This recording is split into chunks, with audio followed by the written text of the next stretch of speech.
Sacred attention therapy is an approach to liberation. The first liberation is from the conditioned self, psychology of early life. The second liberation is from the realization of the true nature, the fulfillment of oneself as a personality. And the third liberation is the liberation into the life of spirituality and spiritual practice. Sacred attention therapy, or SAT, is a meta-psychology because it embraces not only the physical, emotional, mental and energetic aspects of the human being, but also the spiritual and the transcendental. Therefore, it is uniquely placed to be an applied psychology through counselling and psychotherapy in the 21st century, in which human beings are more complex than ever before.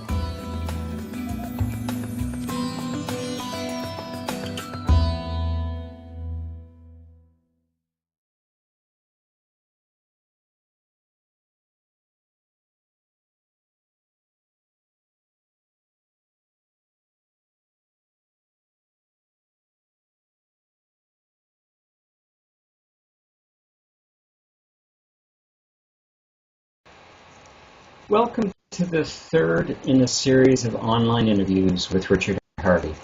My name is Rob Meager. Today's interview will discuss the lecture Relationships, the deep longing of the eternal to be reunited with itself. This lecture is available in written form in Moksha Dawn, an ebook you can order from the books page of the Sacred Attention Therapy website. You can listen to the full recording of many of these lectures on the lectures page of the Sacred Attention Therapy website. And lastly, you can view many other interviews on the videos page of the Sacred Attention Therapy website or our YouTube channel. The website address for our website is www.sacredattentiontherapy.com. On our website, you can click on the YouTube channel icon to view our YouTube channel.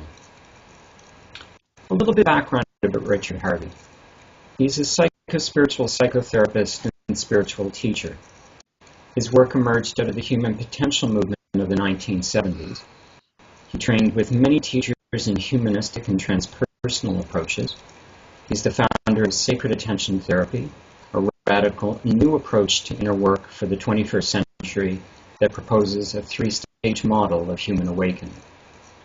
Richard is the author of Your Essential Self and The Flight of Consciousness, and many other publications.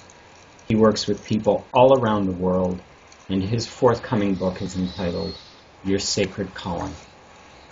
And it's now my pleasure to welcome to the call Richard Harvey.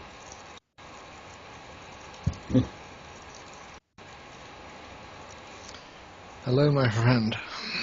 With you. And with you. And to discuss this wonderful lecture on relationships, and I meant to mention at the outset that it's from this lecture series, the Novena teachings. And near the very beginning of this blessed lecture, and I must admit my prejudice, this is one of my favorite lectures from all of your lecture series, so it touches a place in my heart. And you open the lecture almost right at the beginning with the following statement, quote, relationships and realization are absolutely linked together. Working through relationships of all kinds, we eventually arrive at the truth, which is that all arising appearances are adaptations of the original source, the divine or God. This understanding raises your consciousness above identification and separation and is what is commonly thought of as enlightenment. Therefore, I'm going to begin this lecture on relationships with a question. It is a most important question, and one that you may have asked yourself. You can have relationships with ideas, physical things, money, music, love, food, and sunsets. The ultimate relationship, though, is not really the one everyone expects. The ultimate relationship is with the spiritual teacher, because he or she is the one who lets you loose into an inferno, into heaven itself, into happiness itself. He or she is the last relationship because it brings you to the meeting with the divine, and in the divine there are no relationships left. You simply are. The question is, how do I realize myself, become myself, live as myself, and fulfill my capacity and potential in the world? End quote. And so I ask you, Richard, how does one realize themselves, become themselves, live as themselves, and fulfill their capacity and potential in the world? You have to strip away everything that you think you are. Everything you think you are is merely partial. And in the 3 stages of awakening, we have a model, or we have a device which focuses firstly on the human psychology. So I am not who I think I am from an egocentric point of view. We have the 2nd stage of awakening, which is a device for saying, even though I fulfill my true nature in this life, I cannot afford to be attached to it if I have a spiritual destiny. And we have a 3rd stage of awakening that says everything that stands between me and the divine source, myself as a vehicle for divinity itself, is, from spiritual point of view of necessity, false.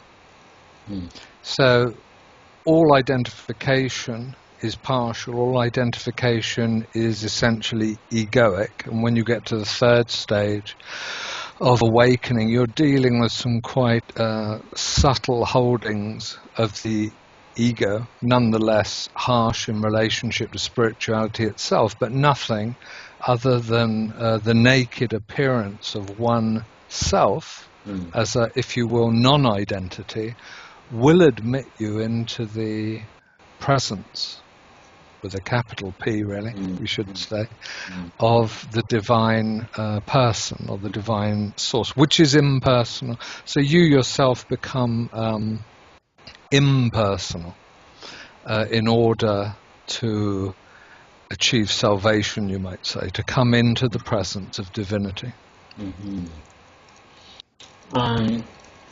This attachment, though, to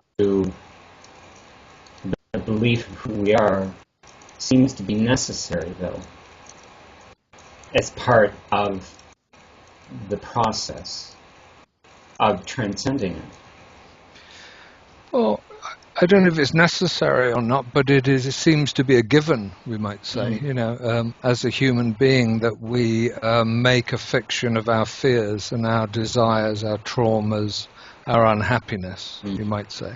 We have, as we all know as human beings, an innate, apparently, tendency to organize experience, to make stories from very little in the way of events, and to organize things into some kind of a way that kind of points the finger at one and says, here I am, here's my story, here's my life story, I was born, I was this, that, and the other, and all these things. And of course, it's arbitrary in a sense, because any of those events could be shuffled into a different organization. Indeed, people who have very similar events may have quite different life stories, depending on the nuances. And intrinsically, none of it's true. I mean, none of it's real. It's just some kind of a way of looking at it. It's an interpretation, if you will.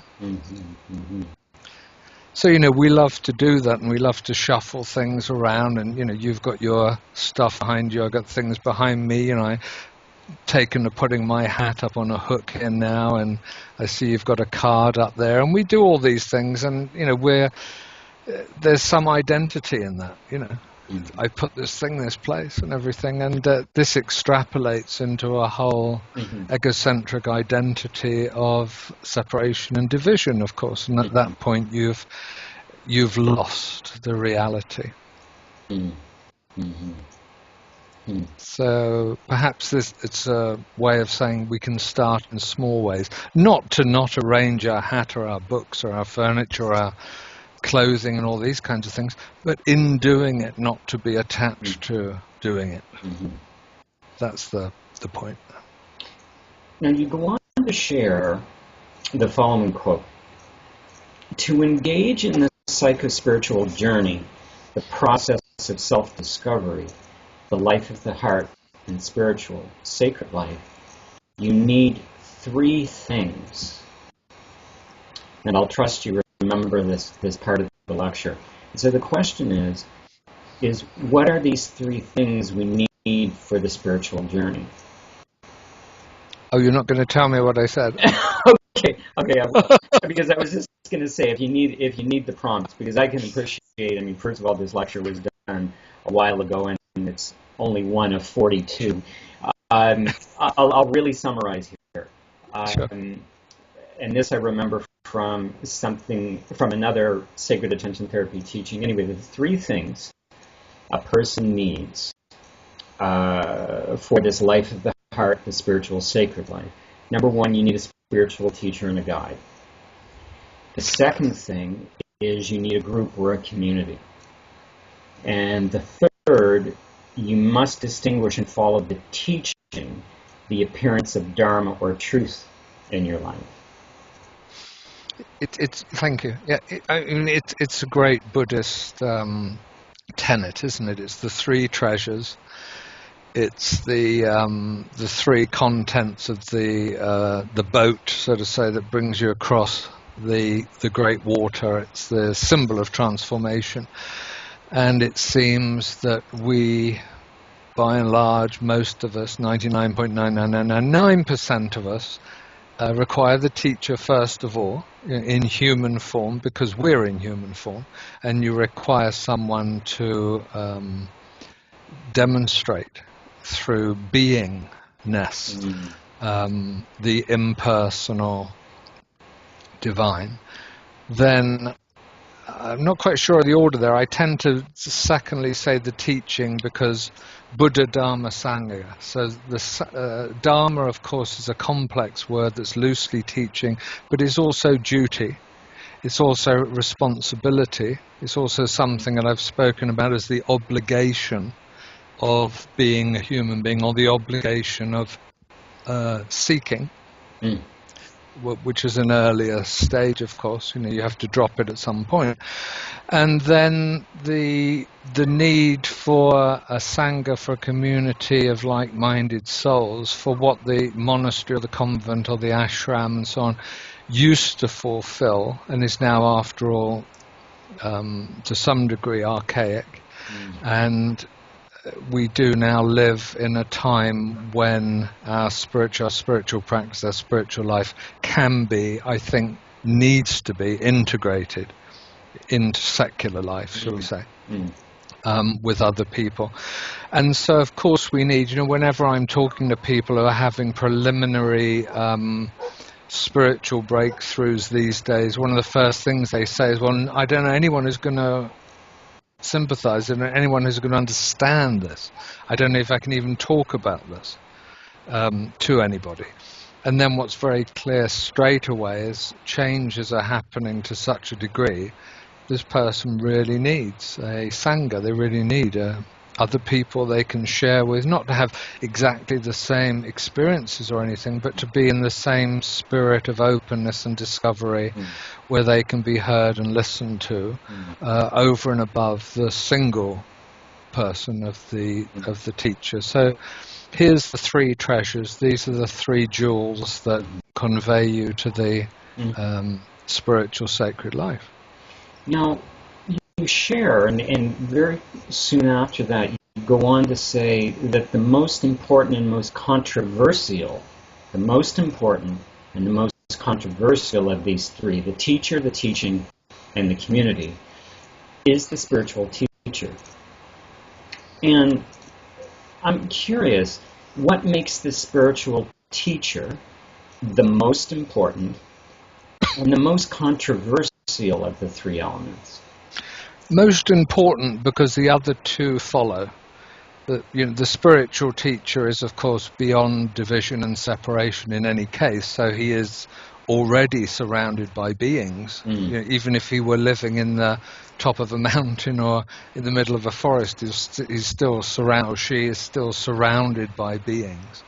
So the Sangha of necessity, bound to be there. It's a definition, or it's perhaps a gauge for the teacher's authenticity. The teaching, because it's inherent in the teacher function itself, that the teaching there, the Dharma, the duty, the obligation to reach divine source, the means is present. Otherwise, this isn't a spiritual teacher. So the teacher is the most important because the other two are inherent. You must always say spiritual teacher, whichever way around you do the other two, so to speak. But controversial because I think it was wholly true of the, 30 years, 40 years, 50 years ago. But I think it's still true that by and large, the Western world, by which, I always include India not inherently in its ancientness, but in its modern appearance, and other places. So the West is more of a mindset than a geographical location anymore. And it's increasingly a worldwide mindset or attitude or way of approaching things. That the Western mindset hasn't got the beginning of a clue of what the spiritual teacher is, because we're not orientated, whether in North America or Europe, to the impersonal nature of the spiritual function that the teacher manifests. We just don't have it. Whereas in the East, and anciently in the Middle East, there's an innate understanding of it. There is a cultural denotation of it. It's there. It's in the tales. It's in the fairs and the fiestas. It's in the talking to the children and telling them stories about Krishna and all of this. These are stories which, at their depth, at their source, pertain towards their surrender. And if you're Indian, you have it in your blood, so to speak. If we are European or North American, we just don't have it.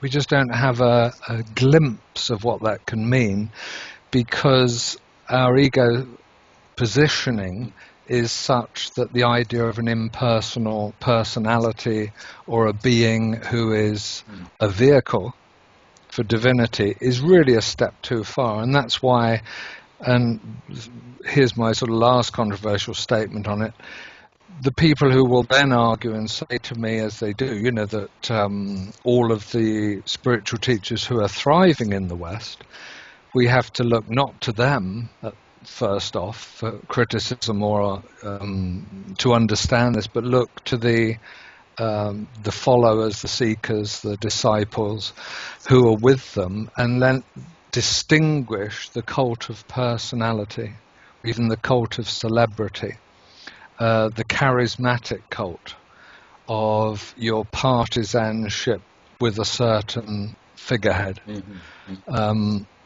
from the true relationship to the impersonal personality of the spiritual teacher. And I suspect we'll find, if we could, and it's an impossible thing to do, but if we could really gauge that, I think we'll find by far and away most people are in trance. They're in a personal relationship to the spiritual teacher, not an impersonal one, and they like the feeling, they like the look of it, they the teachings fit them. All these kinds of criteria are not it. You don't have to like the spiritual teacher. You don't have to be attracted to the look of the spiritual teacher or the setup around her or him. You don't have to find the teachings comfortable. Probably, almost preferably not. So there's all of these things, and the Western mindset, of course, is orientated towards, these days, it's a supermarket of spiritual approaches, of spiritual figureheads. A proliferation of teachers is so huge, it's baffling. So, you can fix on a gender and a nice looking face and all these other things, and these are absolute irrelevances for the true existence of the spiritual teacher relationship. There's a quote that you come to after this section of the discourse about the importance and the controversy around the spiritual teacher. And it's about relationships in the earthly paradigm, and in the form of a, quote, love relationship. And you go on to say, we are human, so we carry the three threads of need, desire, and love plaited in our souls as a beautiful confusion. Within this confusing, delicious intertwining, we are drawn to another being in what we might call a primary relationship, a relationship of love, heart, and soul, meeting spirit, calling out heart utterances. This relationship, however real or imaginary, is the very pinnacle of our achievement in the field of interpersonal relationships. A loving relationship is a glorious occurrence in life and possibly the zenith of personal accomplishment and desire. It is also founded entirely on your ability to love yourself, to accept yourself, to be with yourself exactly as you are, without wanting yourself to be better, more beautiful, more accomplished, more anything than you really are. All your relationships to the other, to the outside, to the world of other, are based on this one event and attainment of self-love. Self-love is the empowered basis on which a relationship with another will thrive. It cannot be any other way. End quote. And what I wanted to ask is, this self-love you speak of seems to have been lost in these times. And how is self-love nurtured and manifested?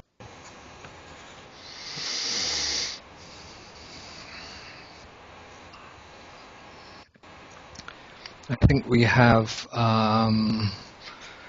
2,000 years of Middle Eastern religion, again in the Western post-global mindset, to thank in a sarcastic way, for the this business of self-love being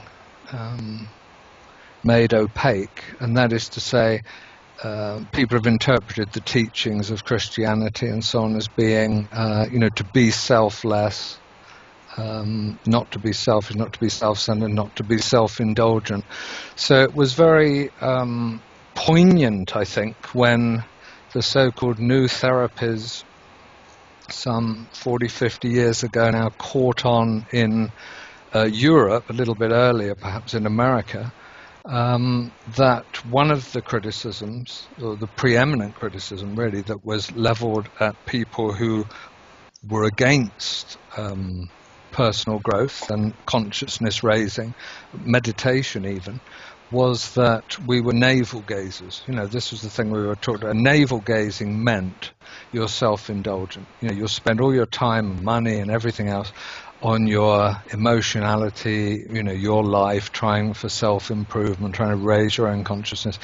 And this is, it's wholly unfair, but I have to say in the early years of the movement, if it was a movement, there was, we didn't know. And so as pioneers, I think, people involved in the early personal growth movement somehow found the courage to be self-indulgent and to defy the moral, religious, very strict really, dogmas of the day, saying, don't be it. And what we found was, well, not we, but what those of us who stayed long enough in it found, and we were helped by certain visionaries, was that selflessness grew out of selfishness. There was no other way. And I don't think we really knew that, but when we heard that, it was very nice, because we suddenly felt fairly saintly about being totally self-indulgent because of where it would lead to. And for me, it led to that on a specific day. I mean, it was the strangest experience for me, who was very self-indulgent, I have to say, and took it the whole way, to wake up and find myself caring about the world. It was an extraordinary event. But what it did was it showed me that something I'd only heard distantly about and hoped would one day justify my extreme self-indulgence was actually true. Which is that when you fill the cup up long enough, eventually it's just going to overflow. And my cup was kind of more than half empty in the first place, so it took a bit of filling. But those of us who stayed long enough found that it overflowed, and then you had more than you needed, and where's it going to go? You begin to care genuinely without any effort, just as a natural course, which leads ultimately to impersonal compassion. In answer to the second part of the story, of course, the question, the answer is that you must go to the darkest places of your psyche. They are inevitably the ones that prevent self-love. We can all like ourselves when we're looking good, sounding good, everyone thinks we're great, but to pull out those parts of us which are disgusting, revolting, negative, or maybe they are, maybe they're not, but they've been in the dark for so long, and to actually pull them out and find a way to embrace them with loving acceptance. Recommend it to us all, because there's always this part, isn't there? And it's another thing that comes up again and again in my practice, and I imagine you've heard it many times too. The fear if I let somebody get to know me really, and I would have to tell them that, or I'd have to show them that, or I wouldn't want them to know that about me. And you also notice that this increases in intensity as we get older. So, I know a few people in their 50s that are not in a partnership of whatever sort. They're not sure if they really want one, because they realize they're going to have to expose certain dark horses and terrible neuroses that they carry, which for now are just between them and me as their therapist guide. That's a different matter. Because I'll accept most anything really, and but for most people, to start in a relationship and then find, you're like this. It prevents them being with other people. It's a tragedy. We've covered some wonderful material, and I'm so glad we took the time to look at this again. It's just it's one of my favorite lectures of all of them. Can you just remind me, this one is the second in the Novena teachings? It's the second lecture of the, I believe the Novena teachings is 6 lectures? No, it's 9. I think it's 9. It's a long one. It's 9, yeah. So it's and the first was surrender, and this is relationship. Correct. Yeah.